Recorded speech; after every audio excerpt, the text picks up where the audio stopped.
Hello everyone, today we will be making some pastries out of thyme. They're called مناقيش in Arabic, and I'm going to show you how to make the dough. It's pretty much like the pizza dough that I made in the previous video, but I'll just use a slightly different technique of kneading. 1/4 of a cup warm water that I'm going to put in a tub. And along with that, I am going to put my yeast, which is about 2 teaspoonfuls. To that, I'm going to add 1 teaspoon of sugar. So the sugar is going to allow it to activate faster along with the warm water, and we will add that to our flour when it's ready. Okay, I'm going to set this to the side, and what I'm going to do is get 2 full cups of flour.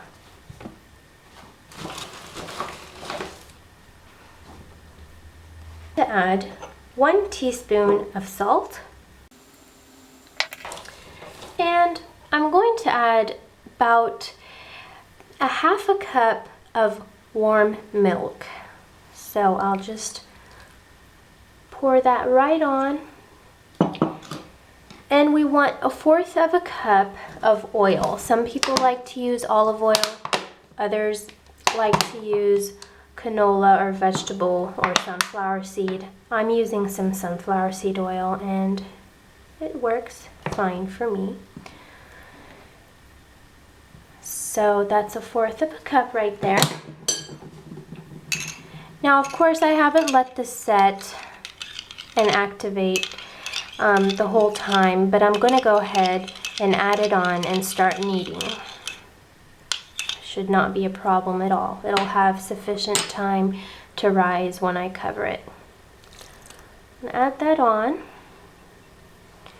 and I'm just going to mix things together with my fingers, and then I'm going to transfer it over to my platform here and knead it some more. And that's the different technique I was talking about.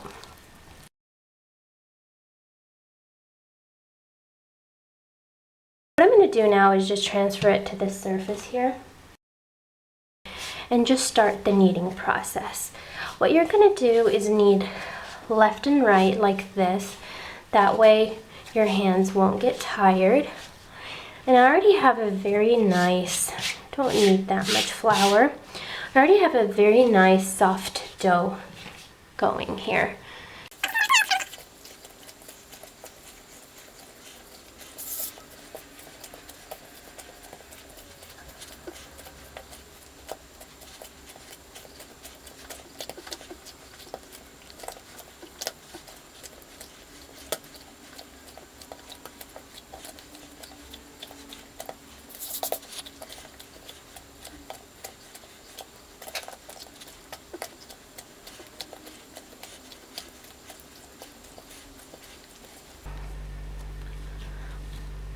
Okay, you want to knead for about 5 to 10 minutes. The kneading part is actually very important because it allows your dough to be very versatile and not to rip easily. If you were to make like a pizza or if you were to make pastries, it just doesn't allow your dough to rip very easily.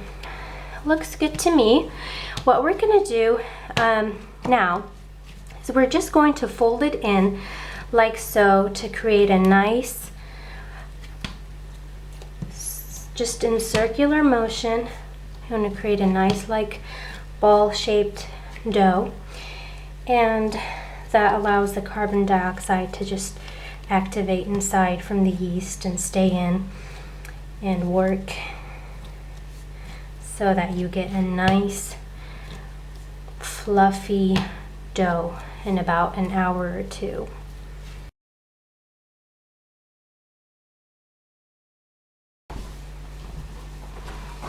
And let that sit for a good 2 hours, and I'll show you what it looks like when we're ready to put our thyme mixture on it. Okay, here is what my dough looks like. after sitting for about 2 hours. It's nice and doubled in size, very, very fluffy, very nice.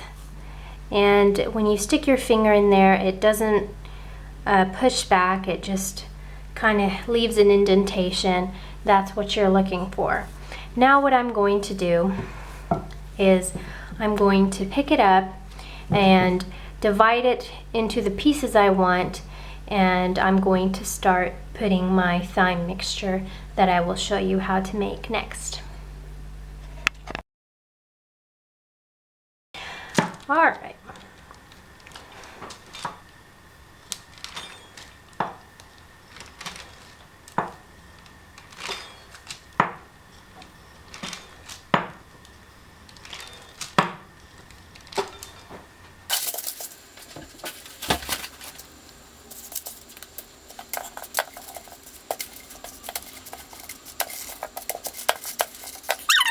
That's ready.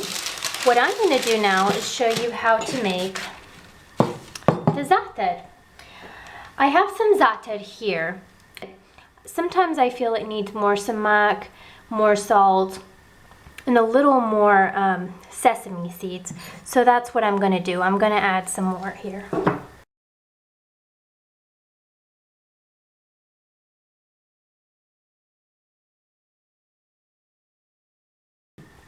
And I'm going to show you how I'm going to add the olive oil, just so you know what it's supposed to look like. I'm not going to measure the olive oil. I'll just add it like this and start mixing it. What I want is a nice paste. So as you can tell, it needs more because it's pretty lumpy. That right there looks good. See, you can tell it has a good amount of olive oil in it, along with your za'atar. So now what I'm going to do is I'm going to come to my dough here, and I'm just going to spread this all over my dough. And it's as easy as that.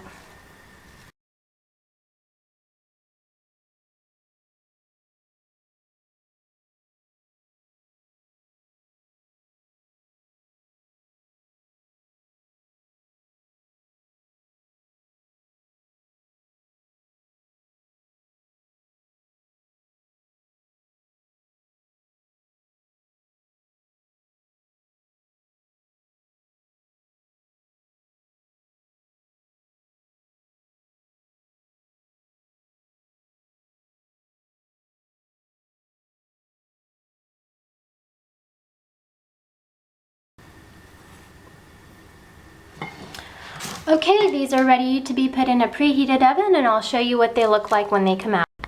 Here's what they look like in the oven. They're just about ready to come out. Okay, here are what the manaaqish look like. They've been in the oven for about 10 to 15 minutes at 400 degrees Fahrenheit or 204 degrees Celsius. They're nice and golden from the outside on the top, and they're just as nice and golden from the bottom, and that's what I love. If you want to cook them today and eat them tomorrow, you'll have to reheat them in the oven. Therefore, I would advise to cook them just slightly less than that, bake them slightly less than that. That way, once you are ready to eat them, you can make them crisp and brown like that, if you like. Thank you so much for watching. I hope you've enjoyed the video and it's been helpful. If you have any questions, don't hesitate to ask. Thank you.